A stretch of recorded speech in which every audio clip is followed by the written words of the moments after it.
आज विदेश में मैं अमेरिका जाके आया 3 दिन के लिए, वहां पर इतने नौजवान हमारे, कोई अपना डंकी के रास्ते अपनी जान हथेली पे रखकर 50-50 लाख अपना कहीं अपने घर बार बेचकर, कहीं अपने गिरवी रख के 50-50 लाख का लोन उठाकर और अपनी जान हथेली पे रख के पनामा के जंगलों के रास्ते और जो मैक्सिको की दीवार कूदते तो गांव के अंदर पटाखा फूंकता है खट्टर साहब। आज मैं खट्टर साहब से पूछना चाहता हूं, ये पर्ची खर्ची की आप बात करते हो, मैं खट्टर साहब ये बताओ बाहर से कौन सी पर्ची आती है, कौन से आरएसएस के कार्यालय से पर्ची आती है कि आप हरियाणा की नौकरियां बाहर के बच्चों को दिलवाने का आप 4 साल काम करते हो और आखिरी साल आज देश में सबसे ज्यादा बेरोजगारी हरियाणा के अंदर।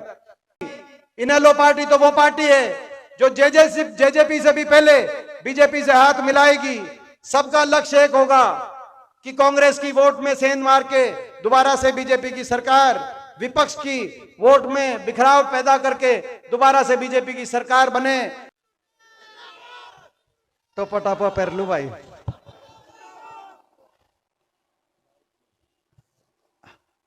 राम राम जी, एक बार फिर राम राम, सबने जोर से राम राम, थोड़ी गर्मी आएगी। राम राम। हमारे बीच में हमारे बहुत ही आदरणीय पूर्व स्पीकर हरियाणा विधानसभा हरमिंदर सिंह जी चट्ठा साहब, हमारे बहुत ही आदरणीय पूर्व स्पीकर हरियाणा के राजनीति के वरिष्ठतम लोगों में जिनकी एक गिनती रहती है, आदरणीय अशोक अरोड़ा जी, हमारे बहुत ही संघर्षशील विधायक, साथ लगते रादौर हलके से आदरणीय बिशन लाल सैनी जी, आज के कार्यक्रम के हमारे आयोजक जिनको मैं बहुत बहुत बधाई देना चाहता हूं। आज हजारों की संख्या में ये ऐसी सर्दी के दिन हमने सुना था कि अग्नि परीक्षा देनी पड़ी, लेकिन एक अग्नि परीक्षा होती है और एक सर्दी परीक्षा होती है। ये सर्दी परीक्षा जो है, मैं समझता हूं कि आपने, मेवा सिंह जी को मैं बधाई देना चाहता हूं कि आपने और आप सब जो यहां पर शामिल हुए हैं, ये जो सर्दी परीक्षा आपने दी है, ये आपकी सर्दी परीक्षा व्यर्थ नहीं जाएगी, हरियाणा में परिवर्तन लेके आएगी, ये मैं आपको विश्वास दिलाता हूं। ये जो सर्दी परीक्षा आपने दी है, आपने तो यहां पर सर्दी परीक्षा दी है, लेकिन मैं समझता हूं कि जो सत्ताधारी लोग हैं उनकी नजर आप पे जब पड़ेगी, आज सीआईडी की रिपोर्ट जाएगी कि इतनी ठंड में और इतनी बड़ी संख्या में और इतनी देर तक, क्योंकि हेलीकॉप्टर इस मौसम में पहले तो टेक ऑफ नहीं हो रहा था, अब टेक ऑफ हुआ हुड्डा साहब का, तो इतनी देर, इतनी लंबी है जो आज की हमारी सभा चली है। मैं समझता हूं इनको टेम्परेचर, इनका जो है, इनको रात तक ताप इनके चढ़ लेगा। आपने तो ठंड यहाँ पे भाई सर्दी परीक्षा दी है, इनके जो है इनका पारा ऊपर चढ़ लेगा, इनके रात तक जो है। मैं इस बात के लिए आपको बधाई देता हूं, क्योंकि इतनी देर तक बैठना कहीं ना कहीं ये भावना है, मेवा सिंह जी आपकी मेहनत है और आप सबके मन में ये है कि ये जो हरियाणा के अंदर बीजेपी की सरकार, जेजेपी की है खट्टर दुष्यंत सरकार, आपके मन में ये भावना है कि ये जानी चाहिए और हरियाणा में हुड्डा साहब के नेतृत्व में कांग्रेस पार्टी की सरकार आनी चाहिए। तभी आप लोग इतनी देर से यहाँ पर बैठे हैं। हम आपका धन्यवाद करते हैं। मेवा सिंह जी को बहुत बहुत मैं बधाई देता हूं और मैं इस बात के लिए बधाई देता हूं कि एक आपकी जो कार्य प्रणाली और कार्यशैली मेवा सिंह जी मैंने देखी है हरियाणा की विधानसभा में। आज आप 90 विधायकों में अगर एक शराफत के और नरमाई के प्रतीक विधायक के रूप में अगर आपने अपनी पहचान बनाई है, हमारे, मैं समझता हूं कि पूरे 90 विधायकों में तो उन विधायक का नाम चौधरी मेवा सिंह जी है। मैं इस बात के लिए बधाई देता हूं। ये आपकी कमाई है कि आज हरियाणा में कहते हैं कि 90 विधायकों में सबसे शरीफ और भाई सबसे नरम और उसमें सबसे ईमानदार भी मैं जोड़, तो भाई ये आपकी कमाई है मेवा सिंह जी। ये एक दिन की कमाई नहीं है, ये अपने जीवन के एक तपस्या की और आपके स्वभाव की कमाई है। हम आपको शुभकामनाएं देते हैं। सभी पिता तुल्य बुजुर्ग नौजवान साथी, मातृशक्ति में एक एक मंचासीन नेताओं का नाम नहीं ले रहा क्योंकि ठंड की स्थिति है, हम कोशिश कर रहे हैं। आज हम ऐसे समय में यहां पर लाडवा मंडी में सभा कर रहे हैं कि जब कैलेंडर का आखिरी दिन है, कल नया साल शुरू होगा 24। तो सबसे पहले तो नए साल की बहुत शुभकामनाएं, हैप्पी न्यू ईयर। नए साल का भाई हैप्पी न्यू ईयर सब में भाई, बहुत बहुत नया साल। और ये नया साल अच्छा हो और हरियाणा में बदलाव लेके आए, ये भी मैं शुभकामनाएं आपको देता हूं। जब नया 24 में, जब 24 ने दस्तखत दी है तो यानी कि चुनाव की दस्तखत भी आपको सुनाई दे रही होगी। 2 महीने के बाद लोकसभा का चुनाव है और उसके बाद 4 महीने के बाद विधानसभा का चुनाव, अगर पहले नहीं कराया उन्होंने। तो जब चुनाव के समय, चुनाव का समय आ जाए तो तराजू पे तोल के फैसला करने का समय आता है कि कौन सा आप बटन दबाओगे कि अगले 5 साल खुशहाल हो, हमारा इलाका आगे जाए, बच्चों का अच्छा भविष्य हो।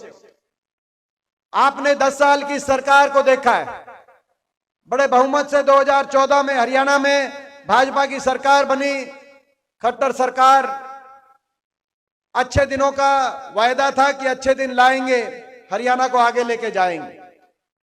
लेकिन 10 साल के बाद यह सरकार हरियाणा को आगे लेके जाने वाली साबित नहीं हुई, हरियाणा को विकास में पीछे धकेलने वाली साबित हुई।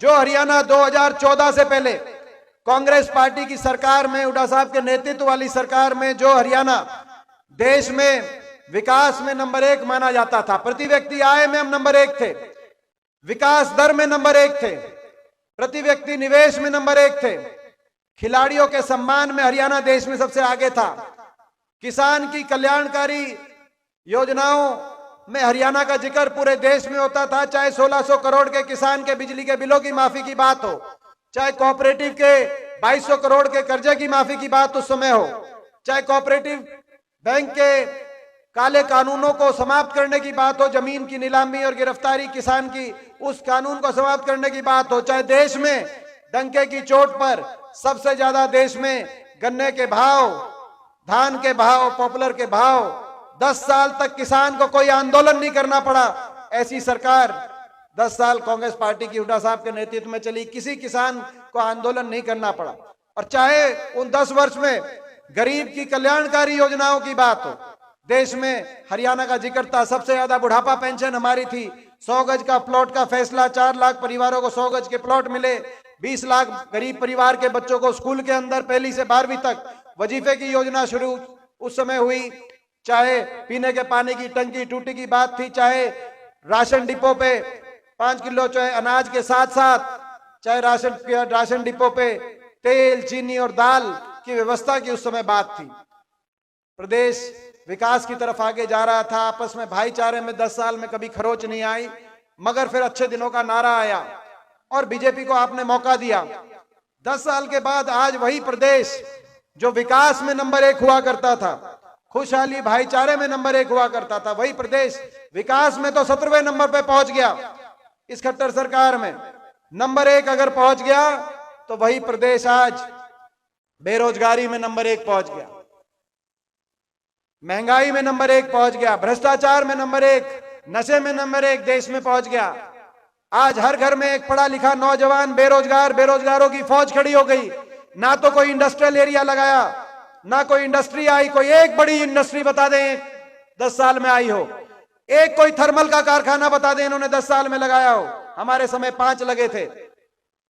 ना निवेश हुआ, ना प्राइवेट में नौकरी, ना सरकारी क्षेत्र के अंदर नौकरी। सरकारी नौकरियां तो समाप्त कर दी गई, 2 लाख पद खत्म हो गए या कच्चों में परिवर्तित कर दी गई। जो बता रहे थे अभी कौशल निगम के माध्यम से बिना आरक्षण के प्रावधान के, बिना रिजर्वेशन के कच्ची नौकरी लगा दी कौशल निगम के माध्यम से।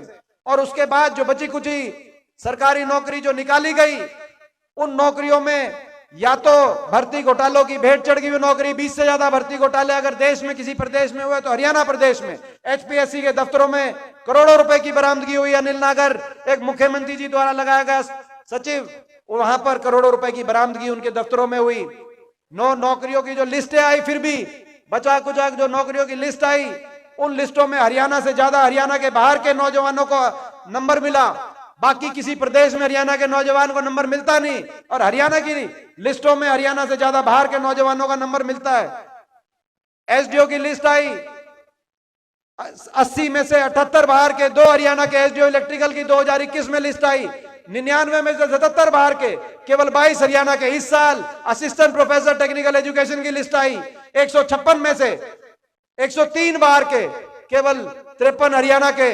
अभी पंचायत डेवलपमेंट अफसर लगे, पंचायत डेवलपमेंट अफसर, बीडीओ, ब्लॉक डेवलपमेंट अफसर इसको बोलते हैं, गांव में काम करना, पंचायतों के साथ 7 लगे, 7 में से 5 बाहर के, बाकी प्रदेशों के। हमारी पंचायत हरियाणा के क्या हमारे बड़ी नौकरी निकालते हैं तो हरियाणा के बाहर के बच्चे निकालते हैं। आखिरी साल में ग्रुप डी की निकाल देते हैं राजनीति के लिए। पिछली बार भी 5 साल तक नौकरी नहीं निकाली, 2019 के इलेक्शन से पहले ग्रुप डी की निकाल दी। इस बार भी 5 साल तक बाहर के बच्चे और आखिरी साल में ग्रुप डी की नौकरी निकाल देते हैं। मगर 13,000 ग्रुप डी की नौकरी निकाली तो 14 लाख बच्चों ने फॉर्म भरा। हरियाणा के अंदर कितनी बेरोजगारी बन गई इसका आप अंदाजा लगा सकते हो। मैं खट्टर साहब से पूछना चाहता हूं, ये पर्ची खर्ची की आप बात करते हो, मैं खट्टर साहब ये बताओ बाहर से कौन सी पर्ची आती है, कौन से आरएसएस के कार्यालय से पर्ची आती है कि आप हरियाणा की नौकरियां बाहर के बच्चों को दिलवाने का आप 4 साल काम करते हो और आखिरी साल।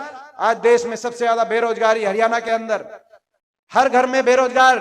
आज कहीं बेरोजगारी से कहीं निराशा की तरफ, कहीं कोई नौजवान निराश है, कहीं डिप्रेशन का शिकार है, कहीं नशे की तरफ वो कदम बढ़ा रहा है, तो कहीं अपराध की तरफ, और कहीं अपना घर बार बेचकर विदेश की तरफ पलायन कर रहा है।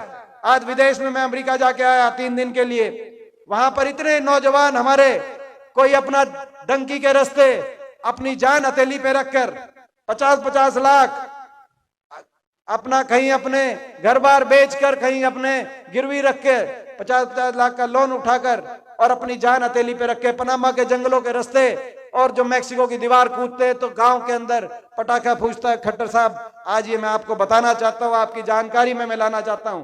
बड़े, ये मैं गलत तो नहीं कह रहा, यह तो इलाका, और मैं वहां पे कह के आया था अमेरिका में अपने सारे नौजवानों को, सबसे उनको कह के आया था कि आपको चिंता नहीं करनी, हमें पता है इन 5-7 साल में ऐसी स्थिति बन गई, आप पहुंचे हो इतनी मजबूरी में, और इतनी मजबूरी में रह रहे हैं वहां पर इतनी मजबूरी में रह रहे हैं कि 15-15 साल तक वापस आना उनका मुश्किल है जब तक उनके रेगुलराइजेशन ना हो। तो यहाँ पर पीछे कहीं घर में कोई हारी हो, बीमारी हो, कोई ब्याह शादी हो, किसी की कोई देहांत हो जाए तो बच्चा वापस भी नहीं आ सकता। उनके माता पिता के दिलों पे क्या बन रही होगी उसका अंदाजा लगाना मुश्किल है। मैं कहना चाहता हूं, ऐसे हर परिवार से कहना चाहता हूं, और अपने भाइयों को मैं वहां पे कह के आया हूं कि आप चिंता मत करो।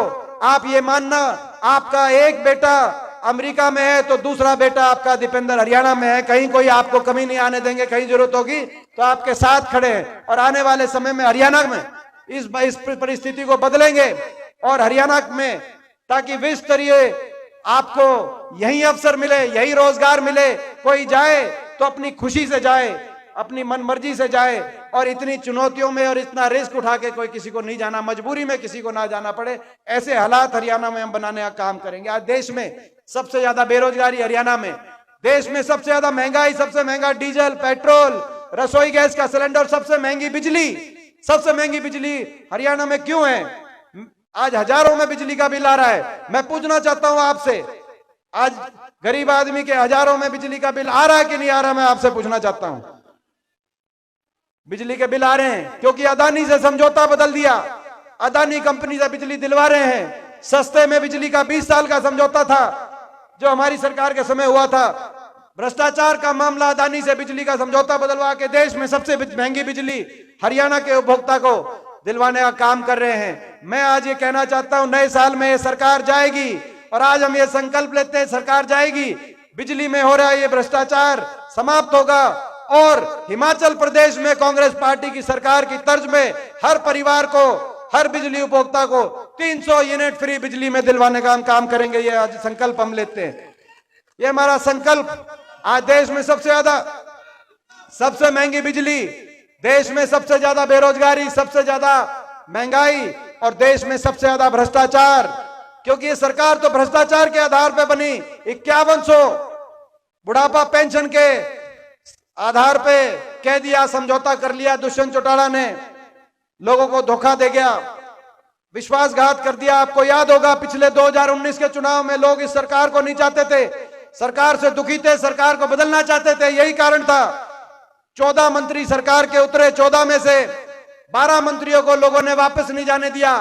आप याद करो 2019 का इलेक्शन, पिछला इलेक्शन, शाहबाज सभी इनके एक मंत्री थे, आपने देखा होगा 14 मंत्री उतरे थे, लेकिन लोगों ने वापस विधानसभा में नहीं जाने दिया, दुखी थे इस सरकार से।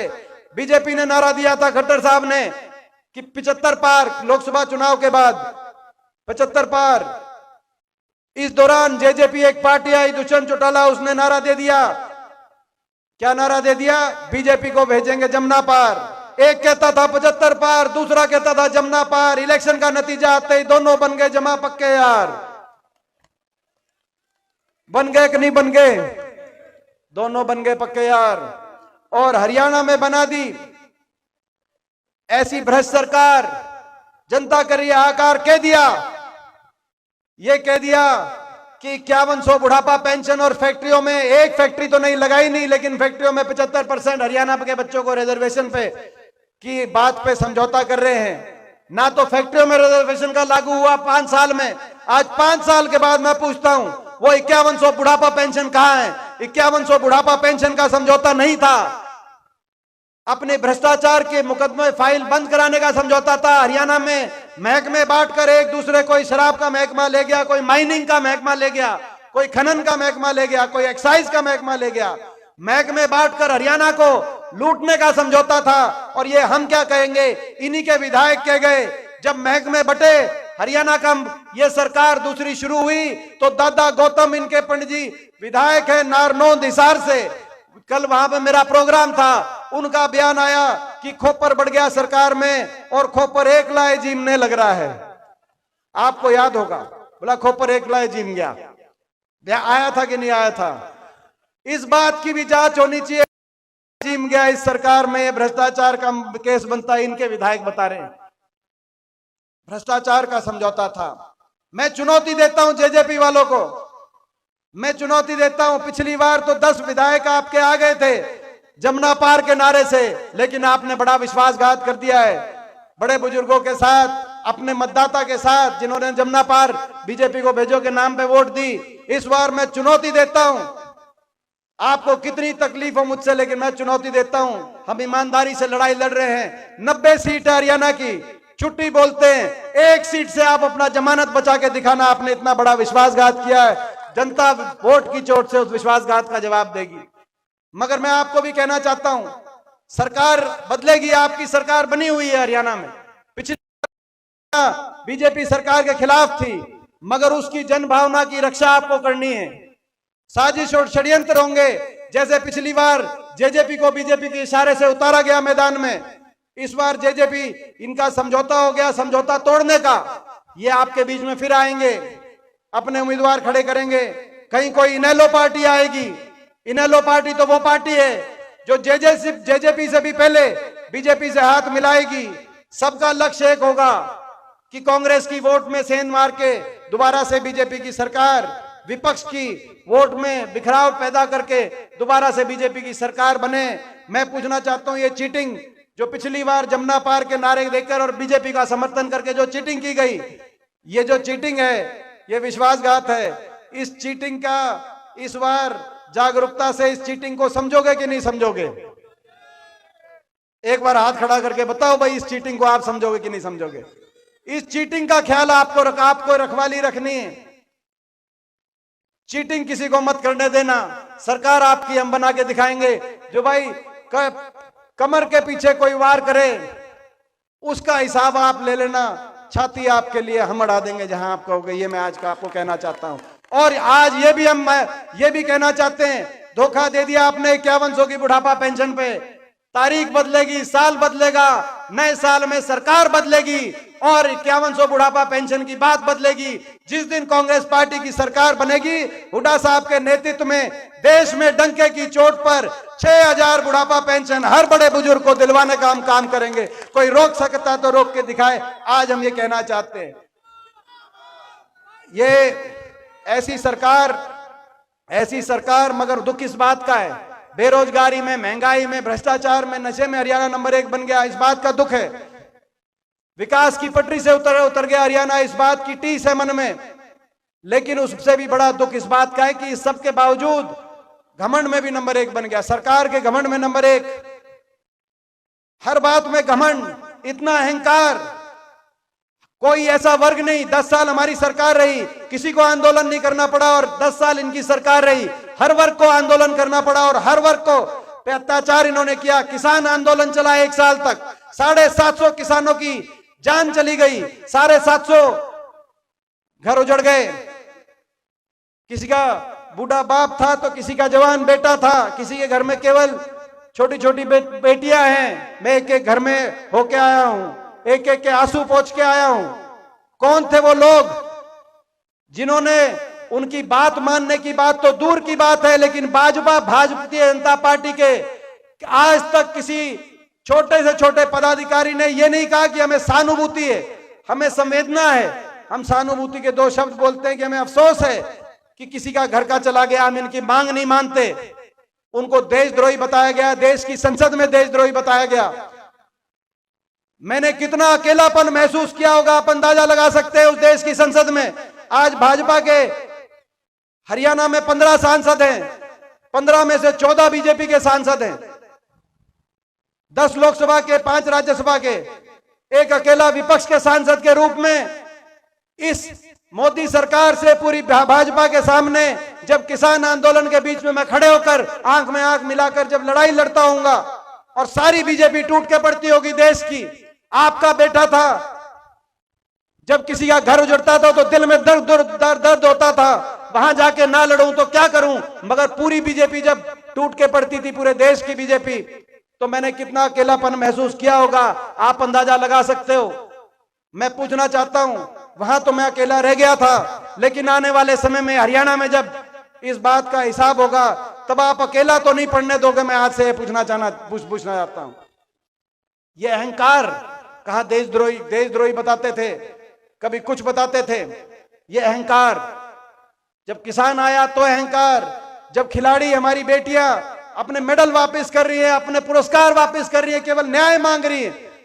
लेकिन एक हमारी खेल मंत्री, मुख्यमंत्री, उनको न्याय दिलाने के बाद कह रहे खेल मंत्री को नहीं हटाएंगे, तो अभी मंत्री है, मंत्री रहेगा। कितना बड़ा अहंकार। प्रधानमंत्री जो उनके साथ फोटो खिंचवाते थे, वो मंत्री, खेल मंत्री, मुख्यमंत्री जो एयरपोर्ट पे पहुंचते थे, जब ये बेटियां मेडल लेके आती थी, उनके साथ फोटो खिंचवाते थे।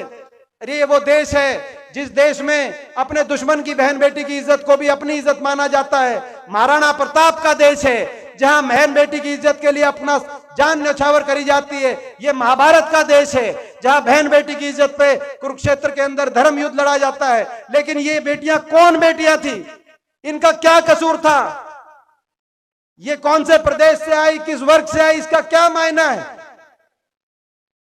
सरकार का राजधर्म था कि इनको न्याय दिलाते, आरोपी के साथ खड़ा न होते, चाहे वो आरोपी भाजपा के सांसद हो या भाजपा के मंत्री हो, उनको न्याय दिलाना चाहिए था। लेकिन आज तक एक शब्द भी किसी ने यह नहीं बोला कि ये देश आपका है, आप धीरज रखो, आपको न्याय मिलेगा। ये अहंकार, इस सरकार को घमंड।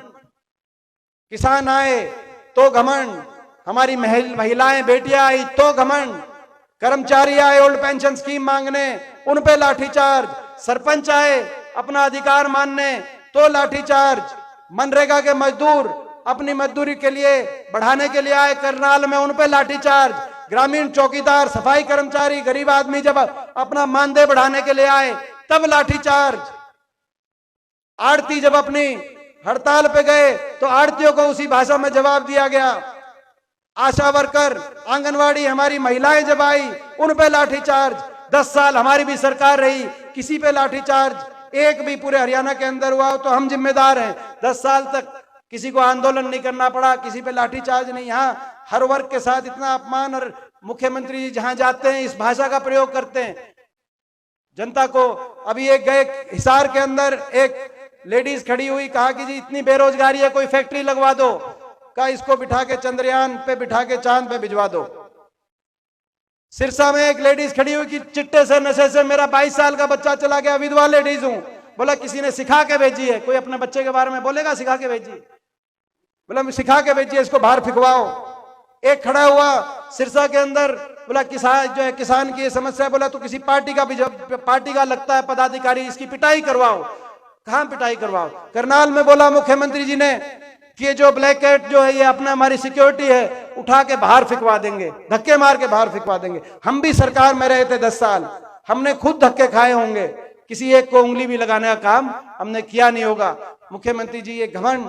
कल भी एक जगह एक नौजवान ने पूछा तो उसका जवाब दिया कि भाई जो है, कैसा जवाब दिया, आज वायरल हो रहा है। एक अपने नौकरी के बारे में पूछा, मैं उसमें, मुख्यमंत्री जी घमंड बहुत हो गया इस सरकार को, अहंकार बहुत हो गया सरकार को। मैं पूछना चाहता हूं, ये अहंकार 5 साल का लाइसेंस इस अहंकार को बढ़ाने के लिए दोबारा और दोगे, या इस अहंकार को तोड़ने के लिए इनका 5 साल का लाइसेंस कैंसिल करोगे, बदलाव लाओगे?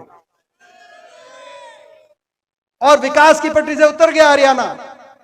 कोई एक नई परियोजना बताए हरियाणा में, सरकार को चुनौती देते हैं।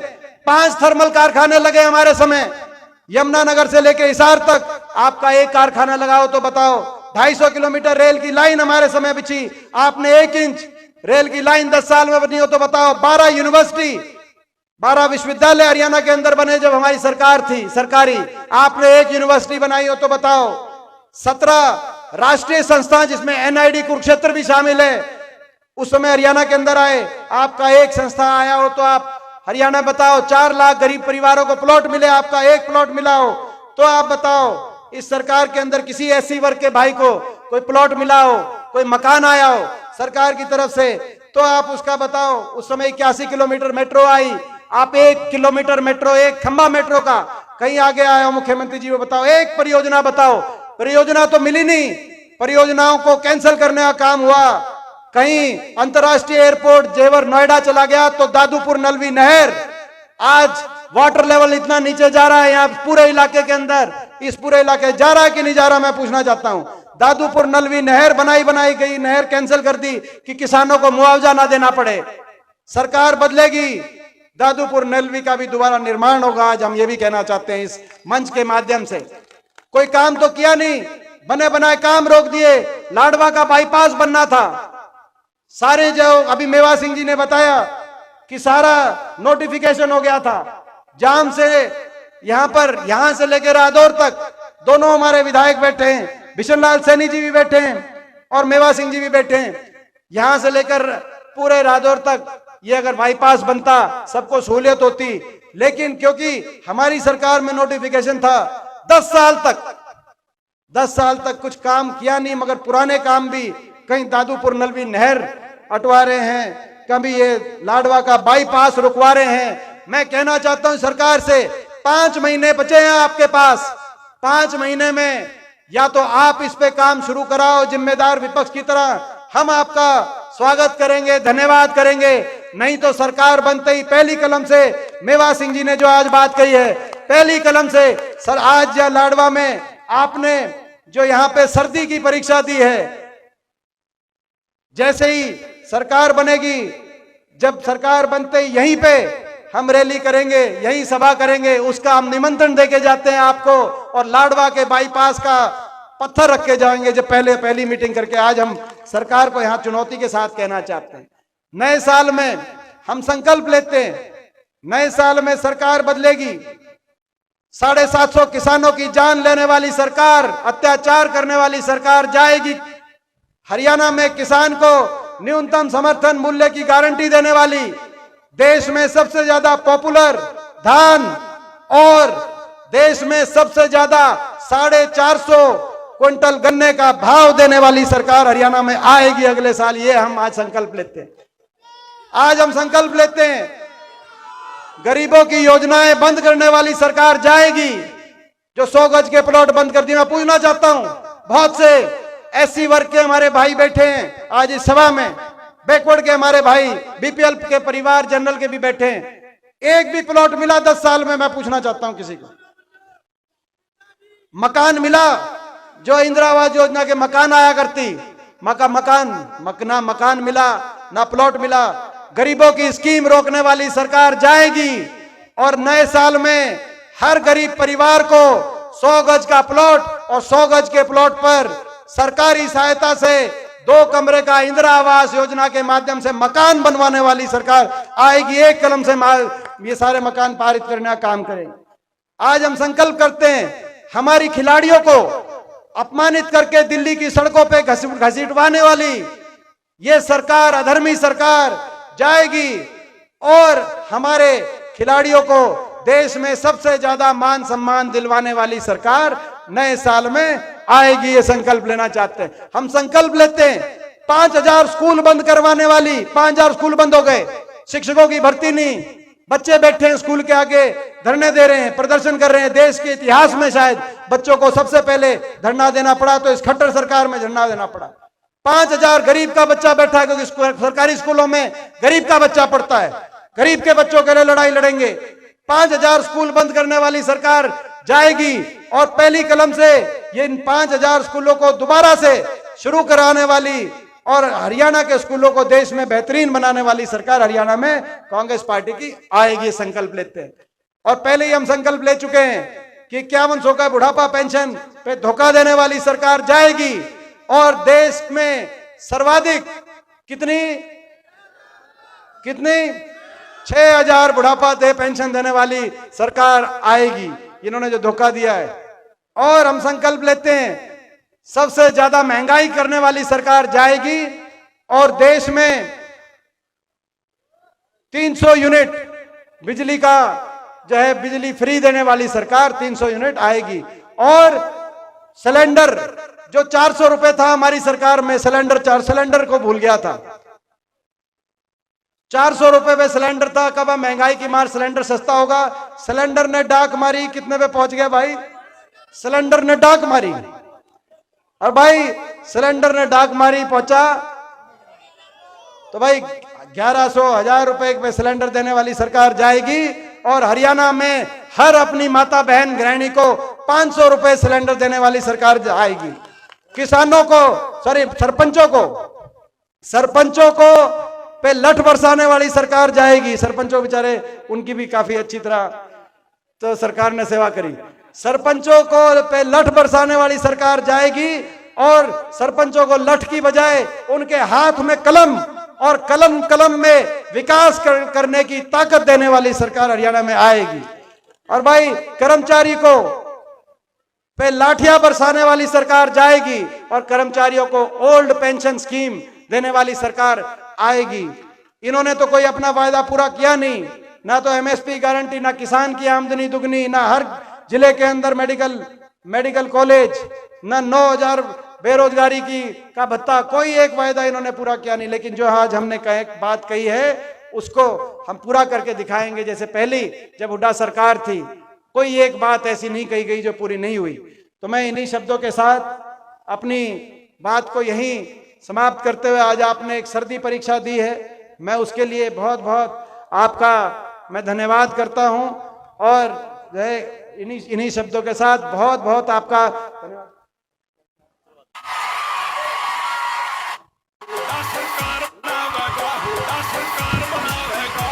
आवाज बनावेगा, सरकार बनावेगा।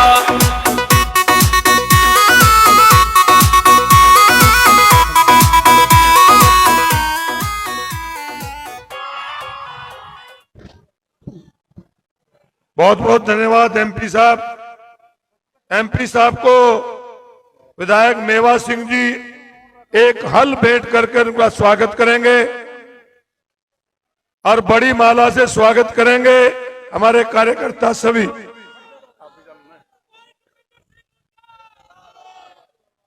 मेरा आप सबसे माफी चाहते हैं कि हुड्डा साहब का हेलीकॉप्टर उड़ा तो था, परंतु मौसम खराब होने की वजह से उतर नहीं पाया। एमपी साहब, मैं आप सबसे भाई, जो हुड्डा साहब का हेलीकॉप्टर टेक ऑफ किया करके वापस दिल्ली चला गया, क्योंकि यहाँ पे लैंडिंग धुंध की वजह से लैंडिंग की परमिशन नहीं मिली। हुड्डा साहब का ये टेलीफोन आया है कि आप कहो तो मैं अभी चल पड़ूं दिल्ली से। मैं आप सबसे, क्योंकि ठंड ज्यादा है, मैं आप सबसे पूछना चाहता हूं कि भाई हुड्डा साहब को ये कह दें कि भाई हुड्डा साहब की और उदय भान जी की तरफ से जो मैंने बात की वो सारी बात आपकी पूरी, एक बार हाथ खड़ा करके वे उनको ये आश्वासन दे दें और उनको और नए साल की बधाई हुड्डा साहब आप सबको दे रहे हैं, क्योंकि वो दिल्ली से चलेंगे तो मैं समझता हूं इसमें जो है ना ठंड में हम नहीं चाहते कि भाई इतना ज्यादा वो वहां से चले। वहां से हेलीकॉप्टर टेक ऑफ करके घूम के वापस उन्होंने दिल्ली उतार दिया है, मगर उनकी हाजिरी पूरी, भाई उनकी पूरी हाजिरी मानोगे तो उनको मैं बता दूं, भाई देखो मैं बताऊं कहीं मेरा उलाने का काम हो जाए भाई, बहुत बहुत, और आपकी हाजिरी मैं पहुंचवा दूंगा। वैसे आपकी हाजिरी तो आज पहुंच चुकी है, ये तो जो है आपकी जितनी ठंड में रिकॉर्ड हाजिरी, आपकी हाजिरी तो हुड्डा साहब तक भी पहुंचेगी और चंडीगढ़ में खट्टर दुष्यंत सरकार तक भी पहुंचेगी, जो है वहां तक भी मैं पहुंचेगी। ये सरकार भी चंडीगढ़ में जब सीआईडी की रिपोर्ट जाएगी, सरकार भी जो है ना देख के एक में तो खाट के तड़े पड़ेगी, सरकार भी देख के, आपको मैं बधाई देता हूं बहुत बहुत। अब बड़ी मात्रा से सभी कार्यकर्ता माननीय दीपेंद्र जी का 56 इंच का सीना था वो कहाँ गया बलवान, सीमा के मैं फौजी मर गई खेतों में किसान। 56 इंच का सीना था वो कहाँ गया बलवान, सीमा के मैं फौजी मर गई खेतों में किसान। व्यापारी मर गया मंडी के, मैं व्यापारी मर गया मंडी के, मैं कोड़ बचावेगा सरकार बनावेगा, हुड्डा सरकार बनावेगा, सरकार बनावेगा, हुड्डा सरकार बनावेगा।